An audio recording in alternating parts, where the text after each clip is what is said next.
Hello, everyone, and welcome back to the Commander Clash podcast, where we talk all things Commander. And today, we're going to talk about washed utility lands. Utility lands that we used to always play, but maybe we don't play so much anymore. Join with me is Seth, probably better known as Saffron Olive. How are you doing, Seth?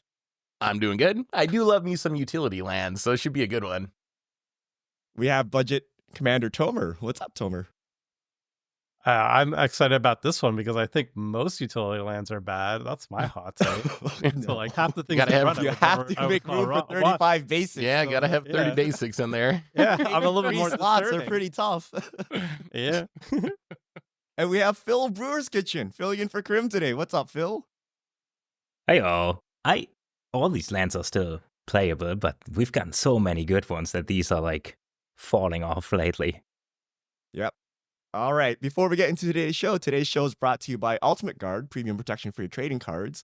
All the gaming accessories we use on this channel are brought to you from Ultimate Guard, so check out ultimateguard.com. And also Card Conduit, the easiest way to sell your Magic cards. You can skip all the typing, time, and work associated with buy listing, and their curated service lets you send in as many cards as you want with buy list value of $1 or more, and you pay just a 5% service fee. You can use their sorted service where you list and sort your cards and pay only 2%. You get a detailed report and fast payment once your order is processed. Get 10% off by heading over to cardconduit.com/MTGGoldfish. So thank you to today's sponsors. And it's time for the Ultimate Guard comment of the week. Now, last week, we did our New Year's resolutions. Has anyone kept up? Have they been broken already? But nonetheless, top comment of the week is from Emeria. Now, the context is we were trying to determine our power level in that podcast, if you remember. And the comment section was just filled of people throwing out random numbers of what they believe to be Clash's power level. So from Emeria, the number system is useless, so I'm not going to use it. You're 100% significantly above average in power level compared to the average commander pods. The only thing stopping you from looking like a true high-powered pod is your own ban list, the challenges you choose to build against, and free counter magic. Everyone except Tomer plays several $40 cards a deck every single week. You play interactive games with early and multiple board wipes, and you all play very spiky. Low to medium power casual players often don't even run Rift, let alone Farewell. Yep. I'd that agree. sounds about So we're right. seven. And Is that what the team? definitely- I'm pretty sure we're entering eight eight were there. about I was wondering when I This heard number this. system is so useless. oh, I hard agree with that part. That's the best part of that comment. The number system, oh my god, it is useless for sure. Because it's always like we said before, I don't want to beat the drum too much, but everybody thinks that their play group is the average. So everybody's a 7. That's why it's the meme, right? Everybody says, well, Yeah. because I play at this, that means that has to be the average. And therefore, if you're more powerful than me, you're like an 8 or a 9. If you're less powerful than me, you're like a 5 or a 6. But it just depends on your own group, right? Nobody plays like with 50 different groups. Not even us. So, yeah. All right. So, conclusion 7.1. I love people. Yeah, well, they're actually 7.5. And you're like, how did that fix anything? By just adding like decimal points to this, right? Okay. Let's get into today's topic. Not controversial at all, but washed utility lands. So, once upon a time, everyone played basics. We had lots of slots for utility lands, right? But over the years, we've gotten so many great lands that the spots are getting squeezed, right? No matter how many you play today, you could be Tomer, who plays lots of basics but very few utility lands. Or you could be Seth, who plays all utility lands and no basics. It's undeniable, though, that in 2024 or 2025, you have way more options, right? So whatever you think is acceptable is getting squeezed quite hard. So we're going to go over some lists of cards, and I'm going to kick things off. And I'm going to go with the card draw lands. So there are a couple of lands that draw you cards in Magic the Gathering. So War Room. It's a colorless utility land, and I think you pay 3 and you tap it, you draw a card, and then lose life equal to the number of colors in your commander's color identity. Right? Lockdwain is a black one that does the same thing. Mirror But even Pool or something. There's like a more bunch of like painful. weird ones. Bonder's I Enclave. You need a Bonder's 4-power yeah. creature. Yeah. I play none of them. Absolutely none of them. Really? And I remember Ever? there was a time where it was the linchpin of mono white. You're like, mono white War Room? oh, thank God for this land, right? That will let me draw cards. But you just simply don't have 4 mana to draw a card, right? Like War Room is 3 mana and you tap the land itself, right? So that's effectively 4 mana to draw a card. And remember, if your deck is a normal ratio of like 37 lands, that's about 0.6 of a card, right? Like 0.4 of the time, it's gonna be another land, right? So you're paying 4 mana tap to like draw a little bit of action, maybe not worth it, right? When we have things like Sunken Palace, we have Shifting Woodland, you can pay 4 mana and do like a giant impactful play with your mana base. I feel there's no room for War Room, and I never play it like ever. Not just like I play it once in a while, like I almost never play any of these lands, and I can't remember the last time I activated one or seen one activated, let alone like, you know, it being impactful. It's funny because like I would take this a step further. I was the #1 hater of War Room and Castle Lochwain. If you remember, like years ago when Lochwain was previewed, I was saying it's trash, and I maintain that it's trash. Like you're 3 mana to activate, and then 1 mana to tap the thing to actually draw the card to activate the ability. You're essentially spending 4 mana to draw a single card. It's very hard for me to think of a single deck that ever wants this. You'd have to be like swimming in so much mana that just paying 4 mana to draw a single card on a turn is like an acceptable rate for you. Because like I think if you're in a position where you can spend 4 mana, where you want to spend 4 mana to draw a single card, you need to rethink how you built the deck. Like you need more card draw and not relying on this. So that's where I'm at. I've always been a hater on this. And I think it's just getting worse and worse over time. 4 mana to draw a single card is just bad. It's just bad. I still play War Room from time to time, but it's like I play monocolor and my commander doesn't have card advantage built in. Because no matter what you do, especially if you like mono green and play mono green Voltron, just you will run into the situation where you have 4 mana lying around and better draw cards than not. If your mana base has that much room in it to just throw away, right? Let's just run more card draw. Run more good card draw. That's it. No. But don't run 4 mana draw once. Okay, you guys are looking at this very in a very, very strange way. Okay, so I used to play these cards a lot more. I would play Castle Lochwain and War Room in like 2-color, even 3-color decks sometimes, because I really valued the effect. I don't do that anymore, but you're kind of blowing my mind with monocolor decks. My question for you is, Richard especially, you're playing a monocolor deck. Don't you just have so much room for utility lands that you're going to be able to play one of these, even if it's not good 90% of the time, because you're playing it over your, swamp number 12, swamp number 13, that is literally 0 value every time. Time to 0 value. Time to pull out the reverse Uno, okay? Remember that time I played mono black and got destroyed by Ruination because I couldn't muster up more than 7 swamps in my deck? That's how many strong utility lands there are, right? Like you don't have the room, right? Like you just simply don't have the room, right? Like I can start rattling off like mono black utility lands that I would play before War Room, right? And then you need some number of basics to make your basic synergies work, right? Like Surveyor, Scope, Scampering, Surveyor. Like there's like stuff you got to put in your deck, bounce lands. So the room for War Room gets cut down like super fast. And if you're never going to activate it, like why is it even here? Right? Exactly. Like, but there's like, I used to play this stuff religiously and I would just never activate it ever, right? So you're like, why is it even here if I'm never going to activate it? And you're like, insurance, but you're like, I haven't used this insurance for like 5 years. Like, what is the point of this, right? It feels good to have, but if you're actually in a position where you activate it regularly in games, you need to just run more card draw in your deck. Just run more good cards to draw you cards in your deck, and then you'll be fine. I don't think they're cards you want to activate often, but I still think in monocolor they're fine. Once a game. Well, even if it's once a game, because I'm taking out a swamp, which is 0 value for me, and putting in a thing that maybe once a game draws me a card, which is more value than 0. So it's great. Like I lose nothing and I gain something. So why would I not do it? Because it doesn't tap for colored mana. And basic lands actually have a lot of value to them. I gotta say, if you don't value basics, then sure.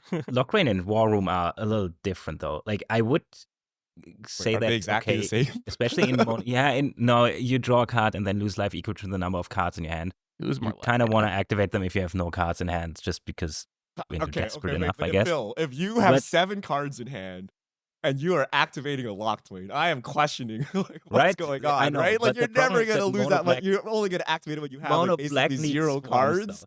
So they're like effectively paying 1 to 2 life or something, right? It's not pay Okay, 5 life. so the thing is that Lockwing can tap for black. That might be tap for good black, for it. yeah. But Yes, I that's think true. Mono Black actually needs swarms Yes. more than other colors.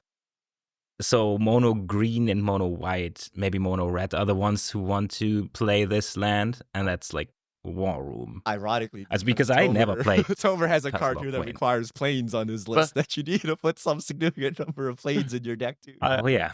I'll get to that one next. Don't worry. I feel like Urborg solves the swamp problem there. Here's my one question for you, because I agree with the fact that these are less necessary than they used to be. But do you feel like they've been power crept out, or is it just the format's changed and there's so much card draw now that you don't really need the effect anymore? Because that's kind of where I'm at. Is I feel like everything generates card advantage. It's a lot harder to run out of cards than it was 5 or 10 years ago when we first started doing Commander. So you just don't need the effect like you did before, when I think you really needed the effect 5 or 10 years ago before Wizards printed so much card draw for Commander. Good point. Also, Agreed. how cheap would War I Room wholeheartedly have to agree. be before you include it? Like, if you tap 2 activated, Too much. is that good? Maybe if it's like There's a card that does that. Tap 2 and tap it, which is still 3 mana. By the way, everybody who gets on That's my Ministerial, grill, I Yeah. say it's a 3 mana effect because you're tapping a Oh, land and Ministerial, thing that's yeah. 2 mana, and they're like, no, it's just 2 mana. No, it's 3 mana.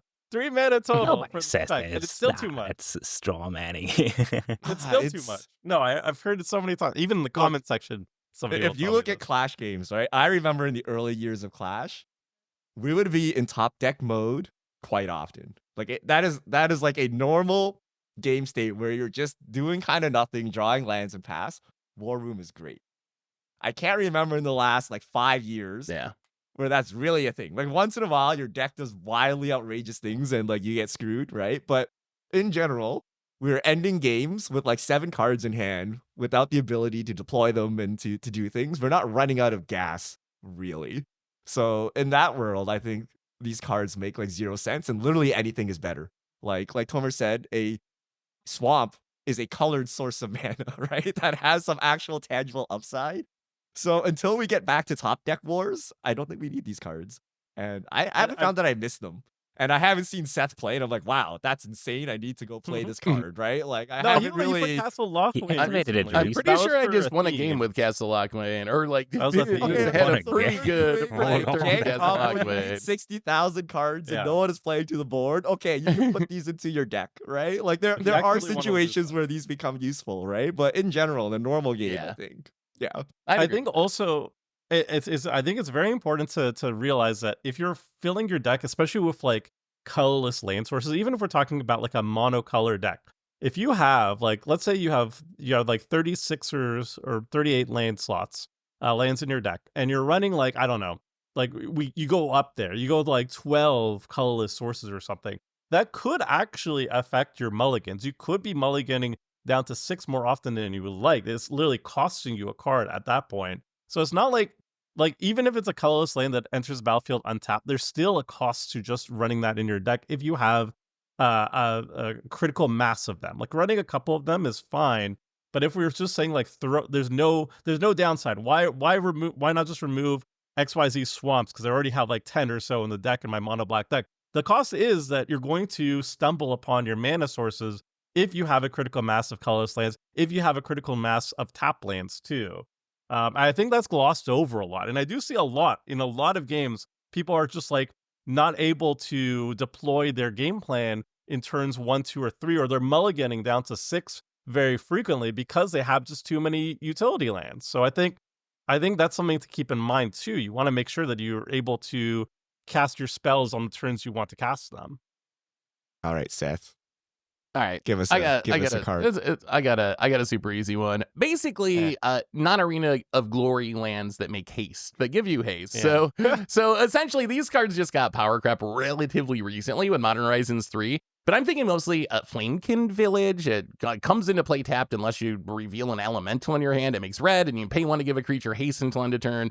Hand-Wear Battlements makes colorless, comes in play untapped, and you pay a red, tap it to give a creature haste and end turn.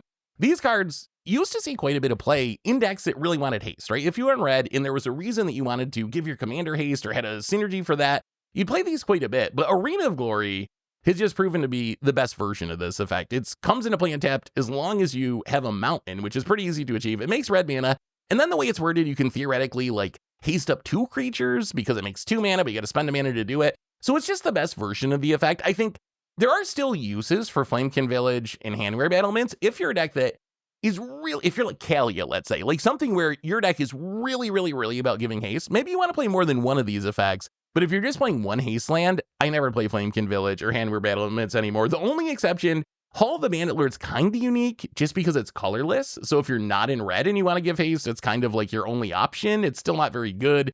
But yeah, Arena Glory just kind of killed Flamekin Village and Hand-Wear Battlements for me, more or less. I mean, I totally agree. I feel like the Arena of Glory is just so good that these cards are definitely like just looking really bad compared to Hall of the Bandit Lord. I still think is also a top tier, but it's incredibly narrow. Like I would only run it in a deck that if I attack with my commander, I immediately win. You know, like Narset or something like that. Then like, okay, sure, I don't care about paying 3 life each time I'm tapping it because I activate it one time and I win the game. It's worth it for me. But like if I'm playing like a casual deck, you know, that we're trying to go for like 12 turns or something, I think like that 3 mana, a 3 life loss each time you activate it is way too steep. Yeah, so I'm very much on board with you. This is actually a situation of power creep. Like, Arena is just so much more efficient.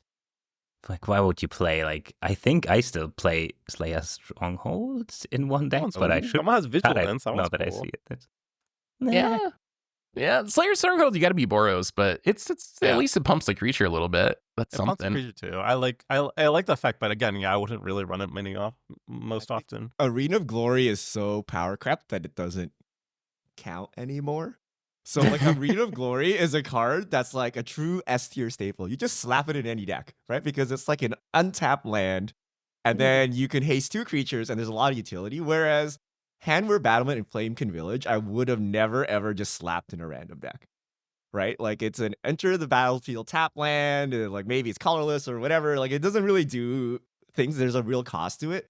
However, when I want to haste in my commander or creatures, I put all of these in anyway, right? So like I still play all of them. Like my Hand-Wear Battlements and Flamekin Village is suited up and sitting in my like staples pile. Because when I play a commander that needs to attack, they all go in. But Arena of Glory is just special because it goes into literally every deck. But Hand-Wear Battlements, Flamekin Village, still useful in decks that want haste. So my Arabella deck, for example, still plays secondary copies, right? Do you feel like you're playing the other options less since we've gotten Arena of Glory? Like, do you think you're playing them just as much and then you're just playing Arena of Glory in way more decks? Or has it cut down a little bit on your play rate of like Hand-Wear Battlements, Flamekin Village? Well, I put Arena of Glory in every deck. Yeah. Which I never would have ever for these other 2 cards, right? But again, any deck where I'm like, I need to haste something in, like these cards are going in anyway. I'm not like, oh, they suck or they're like, they're like D tier and it's a funny meme week. I'm like, no, it's actually really strong. There just happens to be this other card that comes every week anyway. Even stronger. It's so broken, right? Yeah. But I'm still very happy playing these cards. Like, it's not, they're just easy to be tapped. Like, it's not like something crazy, right? Like, and remember, Arena of Glory has a downside, right? You took mana from the future turn by exerting, right? It does exert, right? So in the cases where you actually plan on activating it, they're pretty similar. Tomer, I know Krim is gonna be very sad about this. Who? Krim, if you're gonna go with this card. I don't know. I had one we were going to that we mentioned because this. That I personally ran a lot. Like I was not a hater like some of these other ones. I was a very big proponent of it. It was one of my favorite lands for a very long time. It's Emeria the Sky Ruin. It's a land that enters tapped, and at the beginning of your upkeep, if you control 7 more planes, you may return target creature card from your graveyard to the battlefield, and it taps for 1 white mana. This card used to be one of my favorite utility lands. In Commander, I used to run it a lot. A lot of my white decks, I would actually try to force the mana base to run as many planes as possible, just so I have a chance to make it turn on very consistently. Like I have a Zedru deck, and it's a 3-color deck, and I made sure like every single land was like fetches and like planes duels, so I could prioritize those to get this online as much as possible. But what I've noticed is I've been playing for over a decade now, and I almost never activate this ability. And the reason for that is I've always been a big proponent of white catch-up ramp, which is what I think the entire group is very much on board with too. So stuff like Gilda's Commons or the dual bounce lands like Azorius Chancery and stuff like that. The things that tap for 2 mana but require you to bounce a land back to hand. These things activate your white catch-up ramp. And I find the white catch-up ramp package is so powerful, but it does work against Emeria, because Emeria wants you to keep hitting planes, putting planes onto the battlefield. And these white catch-up ramp cards, yes, they do put planes onto the battlefield, but then you're returning them back to your hand to put your Gilda's Commons or something. You're sacrificing them all to Lotus Veil or whatever like that. So I end up almost never actually activating Emeria in any of my white decks. So very sadly, I took it out of my last deck. My Culture deck was the last one that had it, but I logged 30 games over the past 2 years with Culture. Not once has it ever been activated. Not once. So it kind of sucks, but I took it out. Wow, Emeria is so good. I know. Great. Like I agree with what you're saying. In theory, like, yes, it is true that the catch-up ramp's really good. Yes, it can sometimes be awkward, although you do get the upside of your tutoring out planes as well, so it, like, kind of helps counteract a little bit. But this is another card to me that it's, like, the upside is so high that even if I'm only doing it once every 15 games, once every 30 games, like, it literally just wins you the game in the games where it works, right? Like, when you get to the late game and you have 7 planes, you're just reanimating something for free every turn. So for me, I still play it in like every mono white deck pretty much. I think like even if it doesn't happen often, the ceiling's just so incredibly high when it does happen that I want the chance for that to happen in my deck. It enters tap though. It's crazy when you activate it, but 7 or more planes, so you have 8 lands. All of them are planes except for this. It entered tapped. Then I'm not sure if I've ever seen it activated on Clash. It might be before my time, but my time is also 4 years at this point. Weekly command. So a young sprout. So only 4 years. I think it's actually underrated in our meta because we've gone so gung ho. But I will tell you that 2 Magic Cons ago, so I was playing Baragon, mono white. Right, it's all catch-up ramp. Yeah. You don't mean my catch-up ramp. All the bounce lands, Lotus Fields, whatever. I run Emeria on that deck. I won multiple games at MagicCon off the backs of Emeria. Like, it is exceptionally easy to end the game at 10, 12, 13, 14 mana in mono white. So it is slow, it is taps, but I think we're underrating it, especially with 2-color decks. You think I'm going to be crazy here, but even in 2-color decks, you can run Emeria. Right? Because all your white catch-up ramp fetches planes, right? And it's not basic planes, it's any planes, right? So you can fetch your dual land planes, even the bad ones, out. What does make this exceptionally easier is if you have a Sun Titan. Like, the Sun Titan is what really glazes this all together because you can then ramp planes in the late game. And then you also have a juicy target to get back with Emeria. Like, or, your Sun Titan dies, whatever, right? Now you bring back Sun Titan, it brings back something else, right? And then, like, it like goes hard, right? So we don't play Sun Titan as much because it's kind of like a stapley card, but that really holds the glue together for Emeria too. But I think we could benefit from more Emeria. I do think we do get that number of lands, though. Even with all your catch-up ramp, right? You got our Chaomancer's map and stuff. Like, you can play planes, especially our meta, where we're like, wow, 4 board wipes in, right? Like, you're going to be making land drops 8, 9, 10, right? Like, it's getting there, right? So it's an interesting one. But we do definitely play it way less than the early years, right? The earlier years, every white deck leaned hard on Emeria, right? I think Tomer hit on something really good. I remember also building around it, like he was talking about in the early days, where I would like kind of warp my mana base to try to like make sure I would turn around as fast as possible. I'm off that plan. I still want to make sure I have enough planes in my deck, but I don't feel like I have to like try to build around it anymore. Now I just kind of jam it because it's a good card in my You colors put 7 and plain trust that I'm stats, gonna and then 30 Yeah. odd basics, and then you get the trust fallout. exactly. And, Like, I mean, ketchup ramp, if get the something 7 goes to graveyard, planes. you're white. You 7's reclamation. You And sun then we're title. good. You can fetch it back, right? You can Vesuva a planes if you want, right? You Yeah. don't need to run that Like- many basics to make it work. I run 15 planes in my Cauldron deck. 15 planes, and then all the fetch lands in my colors. So I don't know how many that is, Wow. but that's a certain amount. And then I'm running like sort of the Animist. I'm running sort of the white green one that ramps out lands. I have all the catch up don't. ramp ones too, of course. And then I noted I played 30 games of that deck over the past 2 years, and Emeria has turned on 0 times. That is Did you even wild make it to to me. 8 mana in those games? Like, I don't even know what's Yes, going on. Or, like yeah. you're hitting all like non-basics, or you're like actually No, it's like game ends some at games, 6 some mana. games I don't see Emeria, right? Some games I don't see Oh, okay. Emeria, so right. that's obviously happening too. But like, just like those games, I'll be like, I'll have like 9 lands on the battlefield, but I don't have enough planes for Emeria yet. Even with Mr. Basic over here, or like I'm about to get it online, but then like somebody like wipes the graveyard and stuff, and then nothing happens, or the game just ends before anything happens. So I was just like, after that many games, I was just like, I'm throwing in the towel. I'm gonna throw in a different utility lane, like Arena of Glory, which is what took it out. Actually, that's the final nail in the coffin for it. All right, Phil. You've been playing Commander Okay, for 4 so- years. Today I learned. So I'm gonna start with a card that is I wouldn't have thought would be power crept out, and it's almost no opportunity cost, and it's high market, and it's just colorless, enters untapped, tap, sacrifice a creature, gain a life.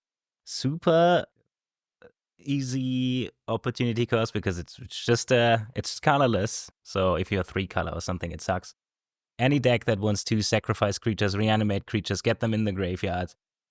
It's great. It does the job relatively easy, at least reliable. But the problem is we got Lazotep Quarry, which is a desert, so you can fetch it out. And it also taps for a colorless, enters untapped. It says tap, sacrifice a creature, add 1/1 of any color. Is that better than life? Probably. Yeah. And also you can pay 2 mana, X, sacrifice the desert, exile something, eternalize it. It's also a desert. There's desert synergies. You can tutor it out. There's also a fountain port. If you play like a token deck and just play high market to say like, oh, I want to sack my tokens to trigger death effects, you can pay 2 mana, sacrifice a token, draw a card with fountain port. Also create a fish and a treasure. So there's just so much upside in these 2 lands that I think if I'm not like, I don't know, if my commander is some form of pinata that I really want to die, I guess I play both. But if I just want the option to sacrifice a creature, the easiest way is Lazotep Quarry. And then, yeah, it's just, I think this one got power crept. It's still almost no opportunity cost, but I don't see myself running it. Unless there's a pinata commander that I'm not thinking of. I don't know. I feel like this is a weird one because I think it's still very good, and I still think if I'm a sack deck, I'm going to play it. But I definitely remember in the early days of Commander Clash, I would play cards like this, or what's the Kamigawa one? Mirren the Moaning Well? Like, there were so few good utility lands that I kind of just play these for value, and I'd be like, oh, sometimes someone's going to, like, try to kill my thing, and I'm going to, like, sack my creature and gain some life. It's going to be, like, I definitely... 1 life value. I definitely It's not battery I physics. definitely don't play it for value anymore. But if I'm like an aristocrat deck, especially if I'm not in black and I don't get access to like the black sack lands that you have access to, I think I'd probably play both of them most of the time. But if I had to choose just one, you're probably right that Lazotep Quarry probably better overall than high market. So if you're gonna go with just one, I think you're right. It is a little power creepy. Yeah. But I still think think the high best one- market's fine. I think the best It's one's still defined. Phyrexian Tower, right? That one, because That's the it best allows one. you That to card's busted. make 2 mana. 2 black for sacking a creature. Yeah, That 2 card's so black for saying. busted. Crazy. I think yeah. I agree. I think there's like, I think it's been power crept a little bit. I probably still run it in aristocrats decks though. Most importantly though, threatened decks that you steal your opponent's creatures temporarily, Ooh, yeah. which are usually red based decks. If you do that, then I feel like you need to run like all the 0 activated ability lands, like the tap and just eat a creature. But I agree. Lazotep Core. I forgot about this card. Phil, Yeah, good it's call. I forgot this card existed. Oh, I You played a don't lot, even need actually. this effect. It's a desert. So I play high market for the life gain. Like not because I want to gain 1 life, but because I'm life gain No. deck. Like you What? need the life gain trigger to do things, Oh, right? Not okay. because you're trying to gain 1 life, right? But even in aristocrat decks, I cut all these cards because in aristocrat, like I don't want 1 sacrifice a turn. Like that really doesn't get me anywhere, right? Either I have my engine and I'm popping off, or like what's 1 sacrifice going to do for me? So I usually don't even play these kind of effects. The exception is Phyrexian Tower because it counts as like an ancient tomb when you do it, right? So yeah, I kind of agree. We don't play these as much. And then the value is just not, like, I don't know, man. Like usually if you want to sacrifice a lot of things, not just 1 thing.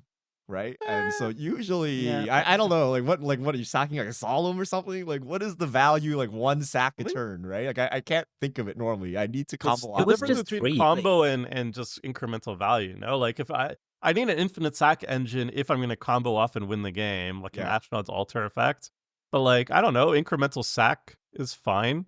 You have like the green thing that's when it dies, the primal druid or whatever, when it dies, you ramp out a land or something, and Okay, you have like okay, I can these see lands that. and stuff. Yeah. Yeah, it depends on the style of deck, right? Also, Mind Slicer. That's one of the best ways to make everyone very sad with a Mind Slicer. Oh yeah. I mean, I just remember playing the high market in just random 1-color decks because I thought, oh, it's cool if I can like fizzle Blatant Thievery or something. But now I play Lazotep Quarry in at least every deck that can search out a desert, and kind of in every monocolor deck because of the Eternalize potential. And then I got my high market just with this now, so The desert thing's Just a that big power deal. card. Like being a desert's Yeah. probably the biggest upside because there like offers more options for tutoring out your sand scouts and so forth. Like you get additional ways to find it. So that's probably the biggest power creep actually. It's a cool card. All right. Back around to me, and we may have a controversial one, boys. Otawara, Soaring City. Legendary land, tap to add blue. Enters untapped. Channel 4, discard it. Return target artifact, creature, enchantment, or planeswalker to its owner's hand. This ability costs 1 less to activate for each legendary creature you control. It was only a matter of time before it happened, boys. You know my disdain for spot removal, right? And at some point, I'm like, well, it's free in the mana base, so like, let's put some interaction in the mana base. But now the mana base is under attack. We're pinched for spots. You know what goes first? Very expensive bounce, right? 4 mana bounce, right? So I don't know. I used to play this like very frequent, like even like as frequent like months ago. I would never use it, right? So either you if you have it in hand, do you hold it and miss a land drop? No, you just play it, right? And then when are you holding up 4 mana to bounce something? Like at instant speed, right? So the only way I can think of is like you're playing a really tight combo deck, right? This is your 1 piece of interaction, right? And you're gonna do like weird combo things. But in a generic deck, I feel it's so expensive, we never use it. I need the island synergy or whatever other specific things I need for my deck. I actually don't play this anymore. What do you guys think? I still played in, I think, What? 100% of decks that play blue. You're and happy I about it though? cannot see it. Yes, I activated it. Maybe it's in Arena. I do the same, and it's sometimes it's my only interaction in like combo decks. They're like 100% into the combo. Yeah, Every so card needs to That, facilitate the yeah, plan. right? 'Cause And you're then gonna I you're draw gonna my bounce entire and deck, you're gonna and win, this and is you the don't only have slots for interaction, yeah. interaction. So I really like that one. This card has, I think, out of all the channel lands, well, Boseiju is also very good. Boseiju's so But good, this too. one, Mhm. this one has also won me so many games, and also I've lost so many games too to an Otawara coming out because it's Uncounterable. not 4 mana usually. It's usually like 2 mana for my anecdotal experience off the top of my head. It's usually like 2 mana, and you can bounce your own like crucial piece too. It's not just an opponent's. So it could be used kind of a little bit protective if you need something not to get exiled, like an important piece not to get exiled, you could actually bounce it to your hand to avoid like a mass exile effect, for instance. But then also just like it's instant speed, interaction, I've stopped lethal attackers on me. I've saved myself from lethal so many times. I've lost swinging out for lethal to this stupid thing so many times. I can't imagine. It enters the battlefield untapped all the time. It's Haste colored. It has synergy with like Sun Titan and stuff. You know, like you can't counter it because it's a channel ability. Can't counter it. It's so good. It's so good. It's so good. I could see the argument that it's gotten like a little bit less important because of Sink into Stupor, which does a similar thing in a mono blue deck, but I just play both of them. Like, I think this card's so incredibly strong. Like Tomer said, you're often getting the discount because of legendary creatures, and it's just such a nice catch-all. Like, we see this on Clash a lot, where someone will play some silly enchantment that's kind of like a little stacksy or like slowing you down, or someone will have a creature that's like keeping you from being able to attack and trigger your stuff. This just gets rid of anything temporarily. Like it's such a like flexible card in the cost of its solo. So I love Otawara. I think the card's just like really, really good. And I play it up to like 5 color decks. I'll play it from mono blue all the way up to 5 color. It's like that good for me. I'm not I quite think for there, me, but... Talon Gates was a final nail in the coffin. So Talon Gates Talon does a Gates similar weird. thing where it phases out a creature, but if you main phase it, it's free because you just play the land and then it phases something out. It also ramps you, right? So like you're not scared to just like snap it off on turn 4 for like no reason because it's actually ramping you. It is a colorless land, although it can fix colors for like more than 1 mana. But like Talon Gates kind of is the last straw for me for Otawara. I'm like, I don't really need this. And the problem is like you guys hold it. Like let's say you are at like 7-8 mana or something, right? And you're about to miss a land drop. Do you just hold Otawara or do you play it? Like, how do you get the timing of this card down? What do you do with it actually in the game? If I'm an 8, I'd probably just pull. I probably could hold it if I really. I don't know. It depends on the situation, right? Like, I don't know. Like Talon Gates too. Sometimes you just play it as a land drop or whatever. It's fine, you know, or you ramp it out. Like, would you hold Talon Gates if you have like 4 mana available? You pass a turn. You know, you don't have anything else to do that turn. You're holding up interaction or something. Nothing happens. Do you not at like end step before your turn? You don't just pay 4 mana, Talon Gates it out. Yeah. It's now next to a land drop or whatever. You ramp with it, right? At that point. Yeah. Sometimes you just deploy it, right? But it's like these are the type of lands that are like they're almost so good as spells that you could almost treat it as like basically if I'm at I usually run like 38 lands or something, 39 lands. I could put this on lane number 40, and it's like, yeah, if I'm counting it as a spell, that's cool. If I need to hit a lane drop, awesome. I'll just play it as a land. I don't think too hard on that. If we're counting it spells, I will definitely not play this Tomer. I figured you'd like this, Richard, because it's a way you can have something that you don't really want to spend a non-land slot on in your deck, right? You don't see enough upside there. But like, that's what I'm saying, this is right? a way So you can have spot removal without, That made sense, right? But now, when my mana base is under the same pressure, you can see my deck building philosophy take over, right? So I actually don't play Fel or Profane. I don't play the spot removal spells because I'm like, before it was free. My mana base had nothing better to do, so I'll just jam in these cards. But now that they're under pressure, if these cards didn't make it into the main deck, why are they going to make it into my utility mana base thing that's like under pressure now? Right? So I've started to cut these, especially since a lot of games I just hold Otawara. I'm like, nothing's happening. I either play it or like, it's not even doing anything, right? So I'm like, play it then. Yeah, we don't need You can bounce it with a bounce land as well. It's so expensive, right? Like if it was like a 2 mana channel bounce, which I don't know how Tomer gets it off all the time, but like if it's consistently 2 mana, we could be talking, right? But 4 mana is a lot, right? So I actually don't like it. I don't think it's terrible if you play it, but I find that I don't use it. And if I don't use it, then what's the point of having it here? And I could play another Plains Island or something to make sure my Mystic Sanctuary or Emeria actually works, right? Rather than doing this, right? So that's the theory. Could be wrong. Yeah, it's untapped and it makes colored mana. It's like everything you want out of a utility land. You gotta use it though. If you guys often use it, then it's great, right? But if you don't use it that often, is it worth? This is up there with Arena of Glory for me. I couldn't imagine. Wow. I think it's better it. Arena. The only one that's better fancy is Otawara and to get better land staples. All right, Seth, what do you have for us? Oh, all right. We're going back to some old school Commander here. These are cards, well, like kind of a whole cycle, multiple cycles of cards that I used to play quite a bit that now I do not play at all, and that is cycling lands. So when I talk about cycling lands, I'm mostly referring not to like triomes, those are great, they're dual lands, or even the like dual land cycle that makes 2 colors and cycles for 2 and has a land types, those are fine. But I'm talking about the like straight up 1 color Baron Moore style lands, which is just like enters tapped, taps to make a black mana, or you can cycle it for a black mana. There's a whole cycle of those. There's a whole nother cycle that's the same exact thing, except it cycles for 2 colorless rather than 1 mana of its color. Those are cards I used to play a lot, and the reason I don't play them is actually very similar to what we were talking about with Castle Lockwing in War Room 5-10 years ago. Running out of cards and things to do was a very real problem in Commander, where you would like be top decking and you top deck yet another land for the 3rd turn in a row, and it would be really depressing. And I put a lot of value on, okay, if that happens to me, I can like discard this land to cycling and draw a new card. I get another shot at like at least doing something with my turn. But that just doesn't happen anymore. Like hardly at all do you run out of cards and get in top deck mode.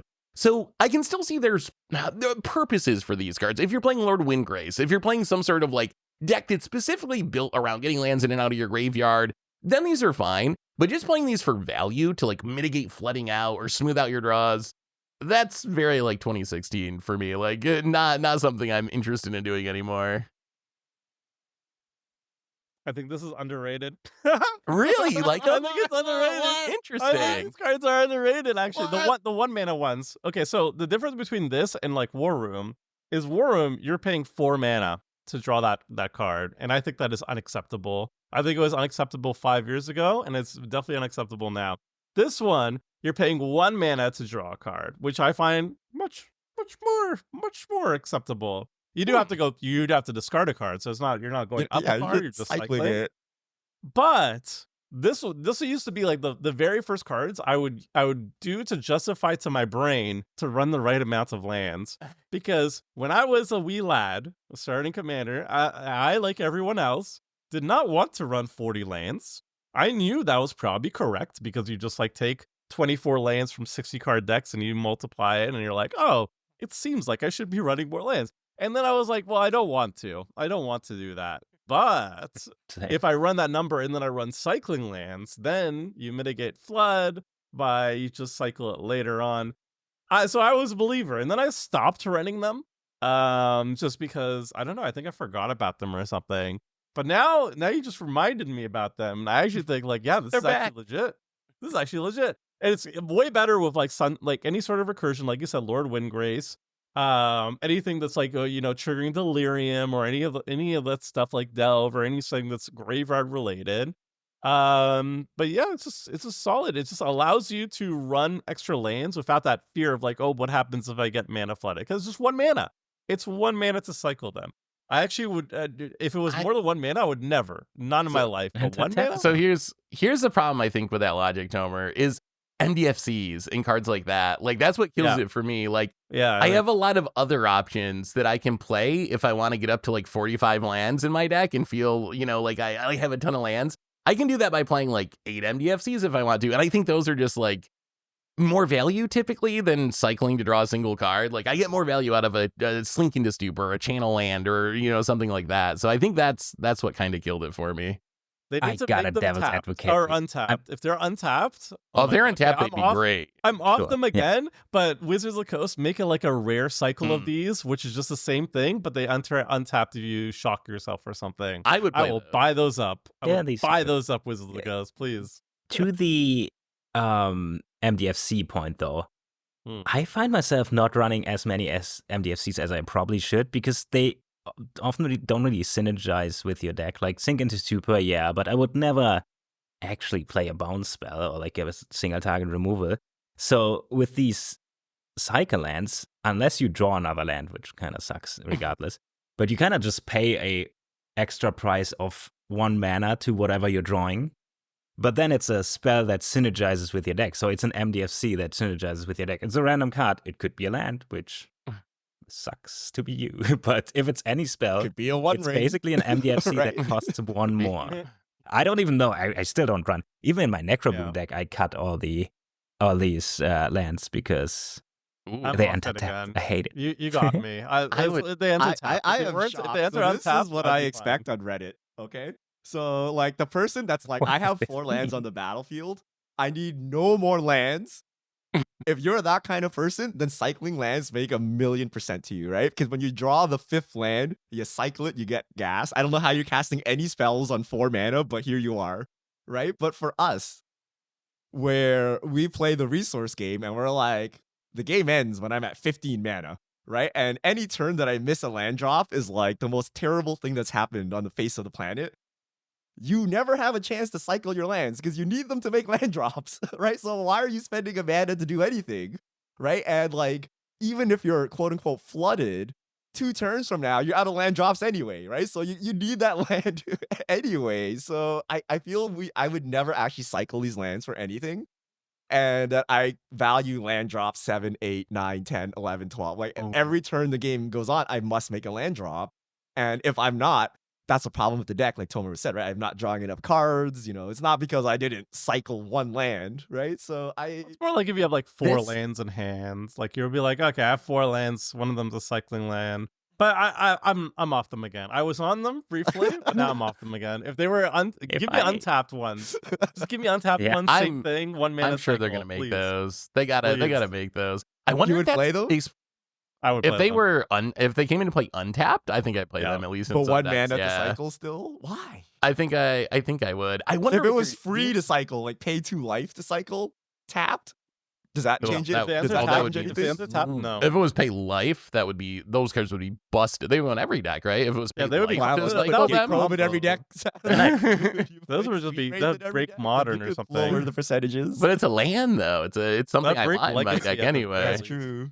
Do you think, Richard, so you don't like the cycling lands because you want to hit your land drops. Do you think that explains Otawara? Like, and why we view it differently than you? Like, is having to discard Otawara like a big part of the problem with Otawara and why you don't like it? I would never keep, if I don't have a land drop, I'm just going to play it, right? And then if I have it, am I holding 4 mana to like bounce up? Yeah. No, I'm just going to play my thing anyway, right? So like there's just not a right time unless I'm playing like all in combo, like I have no slot for interaction and it's coming in here, like maybe, right? But Talon Gates I think does a pretty good impression of what it's supposed to do. Doesn't that mean all MDFCs are bad because you would never want to play the spell side of them? No, you just play it as a land. But I don't know, like but I don't think it's if you don't like, if you're never going to play the spell side of them because you always want to hit land drops and you're going to hold on to them, then I guess it's the extra cost, right? So in this case, I'm paying 4 mana to interact at instant speed, which I think is a significant, like, a card that does this is 1 mana, right? Like a Chain of Vapors or something, right? So you're paying a lot more. Whereas like an Ondu inversion, I'm paying, I guess, 2 extra mana for a Wrath. And I don't know, for some reason I think that's acceptable. So my guess is like if you had a 4 mana MDFC Fog, would you play it? My guess is no, because it's like way too much expensive and it requires like instant speed holding up to play it, right? It's not like a sorcery speed spell that I can just play. So I think it has to do with that, but I don't know, I just never play it. That's why I was asking you, it's like, when do you play this and how do you play it, right? Because I don't actually play it when I put it in my deck, so I'm like, what's it doing here? Tomer. Okay. I have a hot take. I'm bracing for the comment section. Card that I ran a lot in all my decks for like years and years and years, but I found myself like running it almost never now, is the classic Strip Mine. Strip Mine, for people who don't know, it's a colorless land, taps for colorless. You tap it, sacrifice Strip Mine, destroy target land. Now, we all know in Commander that basic lands are very powerful, and they're just getting more and more powerful. And there's always really powerful cards that basically are so strong that you need to answer it or you lose the game. Cabal Coffers is one of them. Glacial Chasm, Field of the Dead, those are other ones too. But, as the years go on, you need to have more and more ways of interacting with them, and WotC is very reluctant on giving us like mass answers to them. So we have to focus on the targeted ways. And Strip Mine, one of the most mana efficient ways of doing it. And I've noticed that I've just cut them from like all my, it used to be like the first land I put in all my Commander decks, and now it's in like 0 of them. And the reason why is because I go down a land, which I do not like. I do not like going down lands. And then my one opponent goes down in land, which I do like. I'm happy that you lost your Cabal Coffers or whatever. But then the other two people have not lost any lands. So they're actually up on this interaction, while me and my opponent that I had to waste a card on, it's not just a card, it's a land slot. We only get one of those per turn usually. We're both down. And that puts me down relatively to the rest of the table. So what I've actually replaced it, I replaced Strip Mine with Demolition Field, which is the same thing. It only lets you hit non-basics, and the cost is two more mana. You have to pay 2 mana and tap it to activate it to do it. Then you and that opponent both get to search your library for a basic lane and put it onto the battlefield. So you actually don't go down lanes relative to the rest of the table. Your opponent neither does either, but you get rid of the thing that you want to blow up. The important thing, the Cabal Coffers or whatever, it gets removed.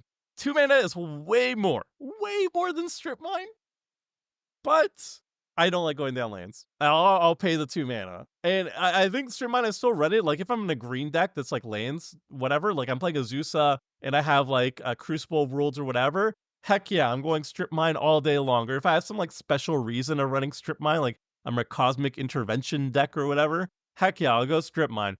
But for most decks, I'm just going Demolition Field. But I feel like I'm very much a minority here, so lay it on me.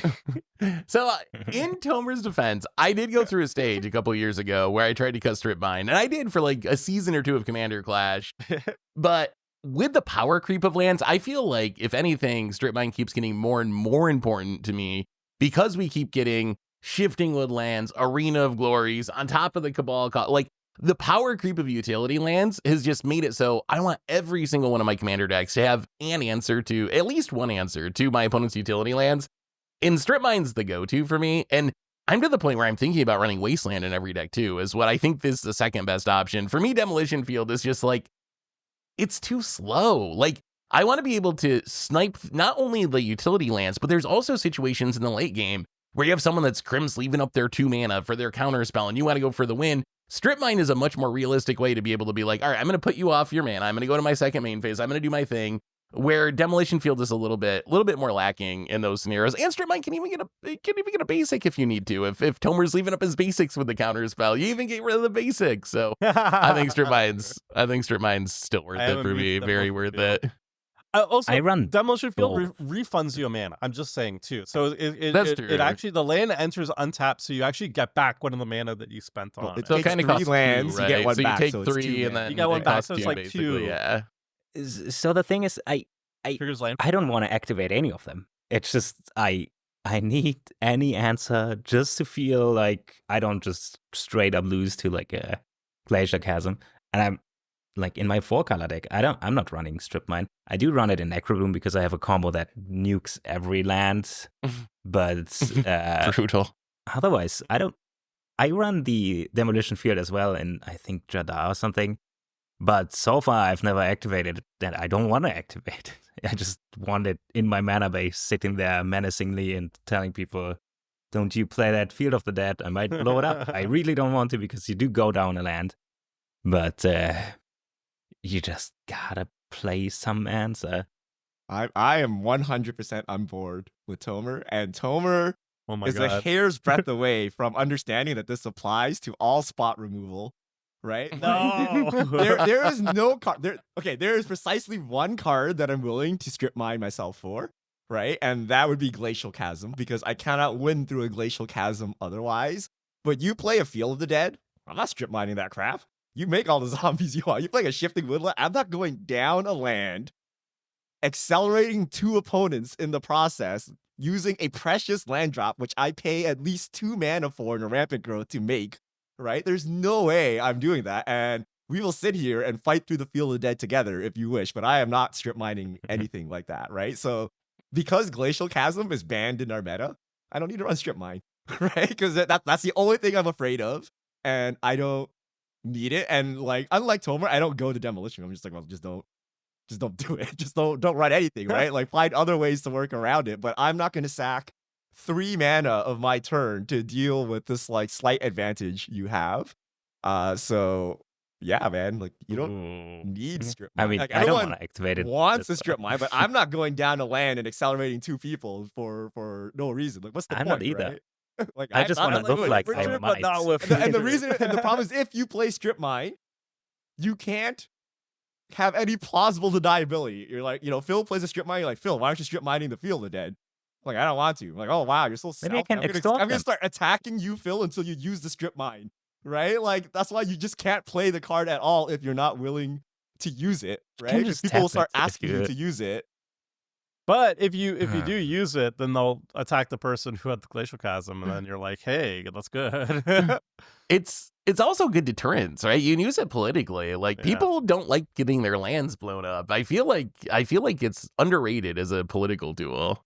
I would take. You're going down a land too, Seth. It's not like you're netting anything. You're not Yeah, but I'm- activating it. You're just bluffing. But the threat of, or just like a spite play. If someone's coming at you too hard, just like, I'm going to take out your basic or your bounce land. How do you like me now? Like sometimes you just got to send a message. It's the psychological warfare. He's going to Wasteland too. He's going to play double 2 strip mine. I understand like the Asusa Crucible combos, right? I get why Phil would do it, right? Because it's a win con sometimes. But just Oh, yeah. randomly playing 2 No. colorless lands that It's destroy lands. I opened up my- White Border one, so now I gotta run it because it looks so cool. a little further explanation of my perspective on it. I feel like all my decks draw so many cards. I'm not pinched on card draw. I'm usually pinched on mana. So, and especially if I'm not in green, where like I can just vomit out lands all day long, and then shared strip mine is more acceptable because what if I have 10 lands, I don't care about going down to 9 or something. Yeah. But if I'm not in green, then the land drops are so precious to me because it's so much harder to get them onto the battlefield to cast all the cards that I have in my hand. So that's why I'm like much more on board with like a Swords of Plowshares. Like, yeah, I'm going down a card relative to the rest of the table, but since I have so many cards in hand, it doesn't matter. I want to be more mana efficient than I care about being card draw efficient, at least for my deck building strategies. So that's why that's the difference between like swords and like a strip mine to me. And yeah, that's my justification. But I know like strip mine's still very popular, and I wouldn't fault anybody for running it, You- but you- I'm not. Do you know what actually power crept strip mine for me? It's Sundering Eruption. So that's the Yeah. red Mm. MDFC that says destroy target non-basic, and then creatures without flying can't block or whatever. Like I just use that as like a finisher in my decks. That's in all but my that, It is good. that all my gives red me an out to non-basics, but even then, again, the only one I care about is Glacial Chasm. You can have any other non-basic land there. Like if I flip a Dousing Dagger, are you going to go down a strip mine to get rid of Dousing Dagger?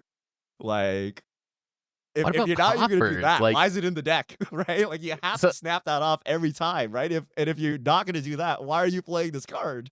Right? Isn't there a risk that you get too far behind from other stuff though, like coffers? Isn't it worth it to like go down a land to prevent me from having 8 extra mana, 10 Because extra the rest mana of the each table's turn? down hard, right? So if everyone at the table has a coffers, then your strip mine does nothing, right? If only one person has the coffers, it's 3v1 now, and the only thing you're doing by strip mining the coffers is throwing the game for you and the coffers players, right? Because now you're like infinitely behind while the other 2 players go ahead. So I'd That's rather why sit there and arch enemy it out with the Demolition coffers Field, player, you're not down. right? Demolition Field, you're not down. You literally you go down 2 mana for that turn, basically. That's it. Yeah, but then you gotta have a basic. What are the What? odds? All right, I Phil, see. bring us home. What do we have? Okay, here's a card that had a sad past with my decks because when it got spoiled, I thought, ooh, this is lit. It's Littjara Mirrorlake. It is not lit. It enters the battlefield tapped, which sucks. It taps for blue, which is cool. And then, I'm not even faulting myself because whenever I read it, it's like, this does everything I want to do. That's a little much. It's 5 mana, Simic, 2 green, 1 blue, 2. Sacrifice Littjara And tap Mirrorlake. it. Create a token that's a copy of target creature you control, except it enters the battlefield with an additional counter on it. Activate this ability only anytime you can cast a sorcery. When I read it, it's like, what, you can copy anything? You can copy your whatever. Only your creature, though, right? cool thing. Only your creature. Only your. Oh, yeah. There's multiple things that would push it over the line again, so I start including. I played this in my Lones deck since the beginning. And recently I got it out of there. I played this in multiple decks. I actually activated it one time in my life, and that was on Clash, and it won me the game. So I got thinking again. But in this game, I had Spelunking out, so it entered untapped. If this was untapped, sweet. If it would be instant speed activation, sweet. Any creature on the battlefield, sweet. It's just not quite there, although it does create a token, and that token is a copy, which is two buzzwords that really ring my bell, but it's just not good enough. But it's not white. And How I- are you I gonna get would- Caretaker's talent, Phil? Well, you run bans, obviously. right? If- is there a card that does this better now, or like adjacent to Not it? Or really. is this the It's only just- card? That's Like a- Mirror it's just Pool too does it slow. if you cast with Mirror Pool. colorless, right? But you have to It's cast colorless, it. yeah. Glasspool Mimic is pretty good. The MDFC, Glasspool Mimic. which is Oh, very, yeah, I mean, just a Glasspool better Mimic. That's version not of a it. Yeah. token. It's not just way better. feel like- it's not a token copy, but it's a clone. Yeah, I mean, Glasspool Mimic is in all my blue decks, but this one was that. I play a utility creature deck in Lonis, and if it would shine anywhere, it's in there, and I can confirm, no way I activate it. It is all in all 6 mana to activate. It's 6 mana. You need to copy Man. a creature that is 6 mana or above to be like above rate. But you get a +1/+1 counter. Don't forget that single +1/+1 counter. I mean, if you got an Academy This mini is- factor or something with it, it's a dream. But yeah, it's just so It's much. It's so crazy, yeah. narrow. This is the That's most too much. Phil land I've ever seen. And if Phil Yes. is telling me that this card is not good enough, I am just going to believe Phil, because this looks like exactly like everything Phil loves Right. doing in Commander, all stapled into one janky land. If this was a little more push, like if this was from Kaldheim, if this was in Modern Horizons and a rare, oh my, if this was like enters untapped if you control a Simic land or something, ooh man. Hmm. Untapped is close. actually, it's close, but nah, I had to cut it. Too bad. Have you ever seen the combo with Lumra? The big bear thing that reanimates all your lands with this, where you can like Mhm. loop it and it keeps With legend this. ruling you going back, and then you reanimate Kinda it. And teasing me. yeah. Yeah, maybe I should give it a you might shot. have to work. You're Yeah, you right. might have to try again, Phil. You might Maybe have to this try time again. it'll work out. How do we let I mean, Phil if it- win with this? This thing is so telegraphed that you're setting up for the biggest blowout of your life, right? Because you play this, everyone's like, oh, okay. So if they can figure out what you're trying to copy, on your turn you spend 6 mana, go down to land, target something, and they remove it. Like that was the biggest blowout you've Payoff, ever though. seen in I your mean, life, payoff. right? What are you removing? Because it enters with, tapped, like you're setting it up so that everyone sees it. It's not even copy a creature you control, it's target creature, right? So once they remove the thing you're targeting, you get no value, plus you're down to land in 6 mana. How did you get away? I mean, oh, it's spelunking. Yeah, it's Thankfully Well, for if everybody's Phil, none of us Richard, then we play, get away yeah, with it for targeted free because with no removal, such so- thing as Otawara or swords in the decks. It's a free win.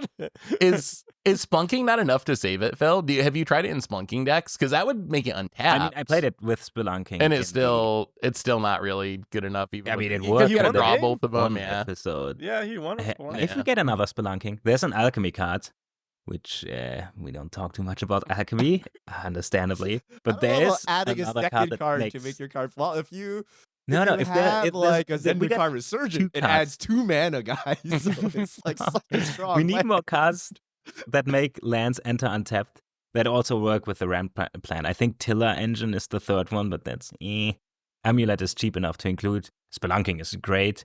If we get like a creature that has Spelunking's text box, this might make it back into Lonis. I mean, the creature would be in Lonis as well. It's all coming together, but Maybe not one day. now. It's an uncommon too, by the way. I do love me when like janky uncommon Like 10 turn out to cents. be like It's totally also 10 broken. Right? That's Which why is like, I it's wanted it probably to yeah, it's be probably good. fine uncommon. And you're like, wait, I Mm. broke it.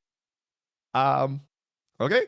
Those are our washed utility lands. Let us know if we missed anything. We had one more broad topic, which I guess we could touch on as we go out the door.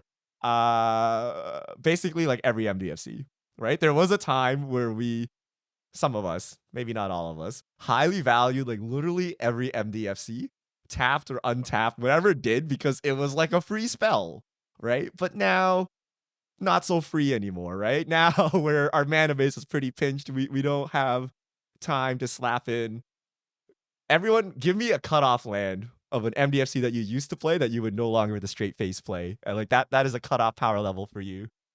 Ooh. Shatter Skull Smashing is probably the one I auto-included, but not anymore. Blue one is still crazy. That's an untapped one It's- too, right? So that's pretty high power. Seth, That's- you like that's- every MDFC. Where's your cutoff? So- of So what's once it gets to the old tapped ones, that's where it starts to fall apart. I used to play like, what's the 1 damage one for 1 mana? Like almost the Spikefield mean ones. Hazard? Jawari Disruption, Field Hazard. Like those were cards I would play in a lot of decks. Like with a straight phase when they first came out. For me, it's mostly Modern Horizons 3 has power crept most of the tapped ones. I still play Valakut Awakening or whatever and Onto Inversion, but a lot of Valakut Recovery, I guess, too. But like a lot of the lesser tapped ones, I just play the MDFCs from Modern Horizons 3 now that come into play untapped and have really powerful effects. So the ones from Zendikar Rising really got hit on. I used to run Sageri's Shelter a bunch, and I still do for Voltron decks. Like if my commander needs to live, then I'll still run it. But I used to run it just like as like value in any deck, and now I don't run that one anymore. Oh, Tangled Florohedron. That's the one that I used to play the Oh. most that I never play That's anymore. still That should probably Mandatory. be on our That's list. not terrible. I was- It Yeah, I've started to hate Mandatory. Mandatory. Yeah. It cycles for 2 as well. I was gonna say Florahedron was always an auto-include, and I still almost auto-include it in all my creature decks. If I have Risen Reef, I include it with a good fate, but I always play it as a land. Even if I have enough lands, as long as I have room to make a tapped land drop, it's a land, Yeah. and that's I've actually happens worked way up too to often. that one a lot. I don't think it's a meme anymore. I think it's actually pretty good. So my bar for MDFCs changed, right? It used to be every MDFC is eligible, and then I have to have a good reason to remove it. Now I'm like every MDFC is ineligible unless I have a very specific reason. And my Ooh. cutoff is very high. I cut off at the original untapped one. So Shatterskull Smashing, Emeria's Call, Agadeem's Awakening. They enter untapped for 3 life. I never use the ability, so it's not worth it for me. I don't even put them in. So You don't play those anymore. I do Okay. not play Awakening those still play. anymore, even though they're theoretically free because they're 3 life untapped.